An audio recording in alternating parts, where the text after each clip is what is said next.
भारतीय न्यूज, सीधा, सटीक और निष्पक्ष। आदाब सलाम, मैं हूं चांद हसन। स्वागत है आपका भारतीय न्यूज में। आइए नजर डालते हैं आज की टॉप 50 खबरों पे। शुरू करते हैं राष्ट्रीय खबरों से। पश्चिम बंगाल के मध्यम ग्राम में बीजेपी नेता शुभेंदु अधिकारी के पीए चंद्रनाथ रथ की गोली मारकर हत्या कर दी गई। कोलकाता से घर लौटते वक्त हमलावरों ने स्कॉर्पियो रोककर करीब 10 राउंड फायरिंग की। घटना के बाद इलाके में तनाव बढ़ गया और पुलिस जांच में जुटी है। ऑपरेशन सिंदूर की पहली वर्षगांठ पर पीएम नरेंद्र मोदी ने सोशल मीडिया पर अपनी डीपी बदली। उन्होंने ऑपरेशन का लोगो लगाकर भारतीय सेना के शौर्य को सलाम किया। यह ऑपरेशन पहलगाम आतंकी हमले के जवाब में शुरू किया गया था। यूपी समेत 9 राज्यों में बारिश और ओलावृष्टि का दौर जारी है। बिहार में बिजली गिरने से 2 लोगों की मौत हो गई, जबकि कई इलाकों में जल भराव हुआ। जयपुर में गर्मी से राहत के लिए सड़कों पर पानी का छिड़काव किया गया। आर्ट ऑफ लिविंग अपने स्थापना के 45 साल पूरे होने पर बेंगलुरु में भव्य आयोजन करेगा। 10 मई के कार्यक्रम में पीएम नरेंद्र मोदी भी शामिल होंगे।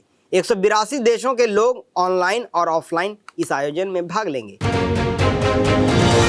पंजाब पुलिस के युवा सांझ कार्यक्रम के तहत भटके युवाओं को गैंगस्टर और आतंकी नेटवर्क से बचाने की कोशिश की जा रही है। सोशल मीडिया विश्लेषण के जरिए अब तक 2358 ऐसे युवाओं की पहचान कर उन्हें मुख्य धारा से जोड़ने का प्रयास किया गया है। भारत पहली बार 50,000 जवानों की अलग ड्रोन फोर्स बनाने जा रहा है। बीएसएफ और आईटीबीपी में भी विशेष ड्रोन यूनिट तैयार की जाएगी। किसी भी सैन्य हमले में यह फोर्स सबसे पहले जवाबी कार्रवाई करेगी। एनआईए और आईएसआईएस से जुड़े कथित बायो टेरर मॉड्यूल में डॉक्टर समेत 3 आरोपियों पर चार्जशीट दाखिल की। आरोप है कि हजारों लोगों को जहर देकर जैविक हमला करने की साजिश रची जा रही थी। लुधियाना में युवक की आत्महत्या के मामले में चौंकाने वाले खुलासे हुए हैं। मृतक की मां ने दावा किया कि गर्लफ्रेंड उस पर बच्चा पैदा करने का दबाव बना रही थी। परिवार का आरोप है कि मानसिक दबाव के कारण युवक ने नस काट ली। सतना सेंट्रल जेल की महिला अधिकारी फिरोजा खातून ने उम्र कैद पूरी कर चुके कैदी धर्मेंद्र सिंह से शादी कर ली है। दोनों ने हिंदू रीति रिवाज से विवाह किया। शादी में बजरंग दल ने कन्यादान की रस्म निभाई। पंजाब में चुनाव से पहले हुए धमाकों को लेकर सियासत तेज हो गई है। विशेषज्ञों का मानना है कि पहले भी ऐसे घटनाक्रम चुनावी माहौल को प्रभावित करते रहे हैं। विपक्ष ने इसे राजनीतिक रणनीति से जोड़ते हुए सरकार पर निशाना साधा। जयपुर में आज ऑपरेशन सिंदूर की पहली वर्षगांठ मनाई जाएगी। कार्यक्रम में रक्षा मंत्री राजनाथ सिंह और तीनों सेना प्रमुख शामिल होंगे। इस दौरान ऑपरेशन पर आधारित विशेष फिल्म भी रिलीज की जाएगी। जल जीवन मिशन घोटाले में राजस्थान के पूर्व मंत्री महेश जोशी को गिरफ्तार किया गया है। एसीबी ने जयपुर स्थित आवास से सुबह कार्रवाई की। करीब 900 करोड़ रुपए के घोटाले में एसआईटी जांच कर रही है। बागेश्वर धाम के पंडित धीरेन्द्र शास्त्री 12 साल बाद बद्रीनाथ पहुंचे हैं। वे 21 दिनों तक 0 डिग्री तापमान में विशेष साधना करेंगे। मंदिर परिसर में श्रद्धालुओं ने घुटने के बल बैठकर उनका स्वागत किया। देश में मुस्लिम विधायकों की संख्या लगातार घटती जा रही है। राजनीतिक विशेषज्ञ इसे 2014 के बाद बदले चुनावी समीकरणों से जोड़कर देख रहे हैं। बीजेपी के बढ़ते प्रभाव और विपक्ष की रणनीति को इसकी बड़ी वजह मान रहा है। केरल में विपक्ष के नेता पद को लेकर वाम दलों में मतभेद बढ़ते नजर आ रहे हैं। पीएम सीपीएम पिनराई विजयन के समर्थन में है, जबकि सीपीआई हार के बाद नए चेहरे की मांग कर रही है। तमिलनाडु में सरकार गठन को लेकर राजनीतिक हलचल तेज हो गई है। सीएम एमके स्टालिन ने कहा है डीएमके अगले 6 महीने तक कोई दखल नहीं देगी। इस बयान को विजय की टीवीके सरकार गठन से जोड़कर देखा जा रहा है। केंद्र सरकार ने कहा कि खाड़ी क्षेत्र में सभी भारतीय नाविक सुरक्षित है। पिछले 48 घंटों में किसी भारतीय जहाज से जुड़ी कोई बड़ी घटना सामने नहीं आई है। मंत्रालय लगातार विदेश मंत्रालय और भारतीय मिशनों के संपर्क में है। यूरोपीय कंपनी एमबीडीए भारत में माइका मिसाइलों के लिए लोकल एमआरओ सुविधा विकसित करेगी। इसके लिए भारतीय वायुसेना के साथ समझौता किया गया है। इससे मिसाइलों के रखरखाव और मरम्मत में आत्मनिर्भरता बढ़ेगी। शुभेंदु अधिकारी ने अपने पीए की हत्या को सुनियोजित साजिश बताया। उन्होंने आरोप लगाया कि हमलावरों ने कई दिनों तक रेकी की थी। चश्मदीदों ने बताया कि बदमाशों ने गाड़ी रोककर ताबड़तोड़ फायरिंग की। टीवीके के प्रमुख विजय आज फिर तमिलनाडु के राज्यपाल से मुलाकात करेंगे। कल उन्होंने 113 विधायकों के समर्थन पत्र सौंपे थे, जबकि बहुमत के लिए 118 सीटें जरूरी है। उधर केंद्रीय गृह मंत्री अमित शाह आज पश्चिम बंगाल दौरे पर जाएंगे। अमेरिका और ईरान के बीच जारी तनाव अगले 24 घंटे में खत्म हो सकता है। डोनाल्ड ट्रंप ने दावा किया है कि तेहरान परमाणु हथियार न रखने को तैयार है। हालांकि ईरान ने कहा कि युद्ध विराम और समझौते पर अभी अंतिम फैसला नहीं हुआ है।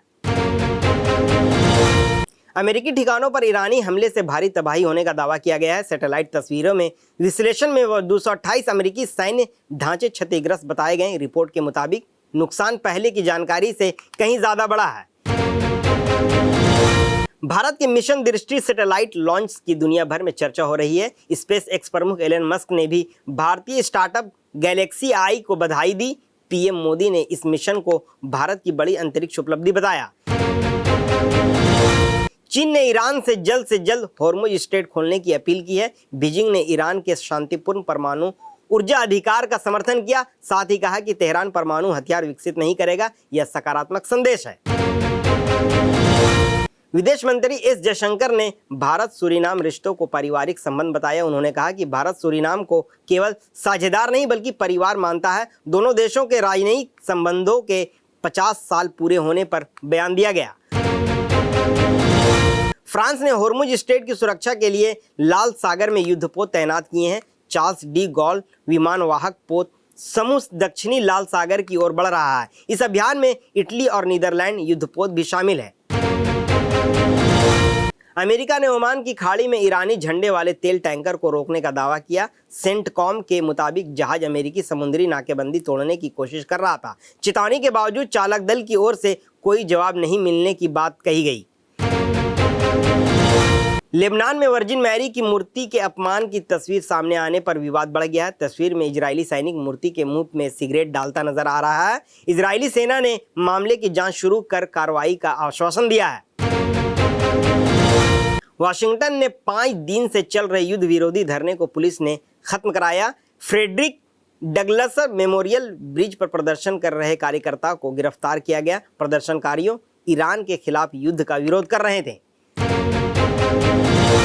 अमेरिका ने आरोप लगाया कि हिजबुल्लाह इजराइल लेबनान वार्ता को प्रभावित करने की कोशिश कर रहा है। अमेरिकी विदेश विभाग ने कहा कि संगठन धमकियों और हमलों से कूटनीति बाधित कर रहा है। वाशिंगटन दोनों देशों के बीच शांतिपूर्ण बातचीत की कोशिशों में जुटा है। सनराइजर्स हैदराबाद ने पंजाब किंग्स को 33 रन से हराकर आईपीएल में बड़ी जीत दर्ज की है। ईशान किशन ने लगातार 3 छक्कों से 50 पूरी की, जबकि कोनोली ने चौके से शतक जड़ा। हैदराबाद आईपीएल 2026 पॉइंट टेबल में नंबर 1 पर पहुंच गई है। हार के बाद पंजाब दूसरे स्थान पर खिसक गई, जबकि आज बेंगलुरु के पास टॉप पर पहुंचने का मौका है। आईपीएल में आज लखनऊ सुपर जायंट्स और रॉयल चैलेंजर बेंगलुरु के बीच मुकाबला होगा। लगातार हार झेल रही एलएसजी जीत की तलाश में उतरेगी। वहीं आरसीबी प्लेऑफ की उम्मीद मजबूत करना चाहेगी। भारत सरकार ने पाकिस्तान के साथ बायलैटरल सीरीज पर बैन जारी रखने का फैसला किया है। हालांकि दोनों टीमें वर्ल्ड कप और ओलंपिक जैसे मल्टीलेटरल टूर्नामेंट्स खेलते रहेंगी। पीएसजी लगातार दूसरी बार यूईएफए चैंपियन लीग में फाइनल में पहुंच गई है। अब 30 मई को बुदापेस्ट में उसका मुकाबला आर्सेनल से होगा। जिम्बाब्वे महिला क्रिकेट टीम पहली बार भारत दौरे पर आएगी। अक्टूबर में दोनों टीमों के बीच 3 वनडे और 3 टी20 मैचों की सीरीज खेली जाएगी। न्यूजीलैंड ने इंग्लैंड और आयरलैंड टेस्ट सीरीज के लिए टीम का ऐलान कर दिया है। केन विलियमसन की नज़र टेस्ट क्रिकेट में 10,000 रन पूरे करने पर रहेगी। पंजाब पर जीत के बाद एसआरएच कप्तान पैट कमिंस ने कहा कि उनकी टीम डर कर नहीं क्रिकेट खेलती। इस जीत के साथ हैदराबाद अंक तालिका में पहले स्थान पर पहुंच गई है। टोरंटो विश्व कप मैचों के टिकट अब केवल फीफा के आधिकारिक मार्केट प्लेस पर ही बिकेंगे। ओंटारियो सरकार के नियमों के तहत टिकट मूल कीमत से ज़्यादा नहीं बेचे जा सकेंगे। फीफा वर्ल्ड कप 2026 में पहली बार 48 टीमें हिस्सा लेंगी और 104 मैच खेले जाएंगे। कनाडा, मैक्सिको और अमेरिका में 39 दिनों तक चलने वाला यह टूर्नामेंट अब तक का सबसे बड़ा विश्व कप होगा। शेयर बाजार में आज गिरावट देखने को मिली। सेंसेक्स 200 अंक टूटकर 77,800 के करीब कारोबार कर रहा है। आईटी, बैंकिंग और FMCG शेयरों में बिकवाली से बाजार में दबाव बना हुआ है। स्काई रूट एरोस्पेस देश की पहली स्पेस टेक यूनिकॉर्न कंपनी बन गई है। 500 करोड़ रुपए की नई फंडिंग के बाद कंपनी की वैल्यूएशन 10,000 करोड़ रुपए चली गई है। पॉलीकैब इंडिया के शेयरों में डिविडेंड ऐलान के बाद जोरदार तेजी देखने को मिली। कंपनी ने 47 रुपए प्रति शेयर डिविडेंड घोषित किया, जिससे शेयर 6% से ज्यादा उछल गया। पेटीएम ने पहली बार पूरे वित्तीय वर्ष में मुनाफा कमाकर इतिहास रच दिया है। Q4 रिजल्ट के बाद कंपनी का शेयरों में करीब 6% तेजी दर्ज की गई। सोने और चांदी की कीमतों में लगातार दूसरे दिन भी तेजी बनी हुई है। सोना 500 रुपए और चांदी 2300 रुपए तक महंगी हो गई है। एक्ट्रेस सेलिना जेटली ऑस्ट्रेलिया में अपने बेटे की कब्र पर पहुंचकर भावुक हो गई। तलाक की सुनवाई के बीच उन्होंने आरोप लगाया कि उन्हें अपने 3 बच्चों से मिलने नहीं दिया गया। सिंगर चिन्मय श्रीपदा ने थलपति विजय की पार्टी TVK के पर सवाल उठाए हैं। पार्टी कार्यकर्ता की गिरफ्तारी के बाद उन्होंने कहा कि सभी राजनीतिक दल एक जैसे हैं। अक्षय कुमार ने आंखों की सर्जरी के कारण एक्टिंग से छोटा ब्रेक लिया। रिपोर्ट्स के मुताबिक उन्हें देखने में दिक्कत हो रही थी और 5 मई तक शूटिंग कर रहे थे। अनुष्का शर्मा की फिल्म चकदा एक्सप्रेस बनकर तैयार होने के बावजूद रिलीज नहीं हो पा रही है। एक्टर दिवेंदु भट्टाचार्य ने खुलासा किया कि फिल्म का काम काफी पहले पूरा हो चुका है। साउथ की multi starrer film patriot box office पर शानदार कमाई कर रही है। फिल्म ने रिलीज के 6 दिनों में दुनिया भर में बम्पर कलेक्शन कर नया रिकॉर्ड बनाया। आज के बुलेटिन में इतना ही। हमें दीजिए इजाजत और ऐसे ही खबरों के लिए देखते रहिए भारतीय न्यूज़। हमारे चैनल को लाइक शेयर सब्सक्राइब करना ना भूलें। धन्यवाद।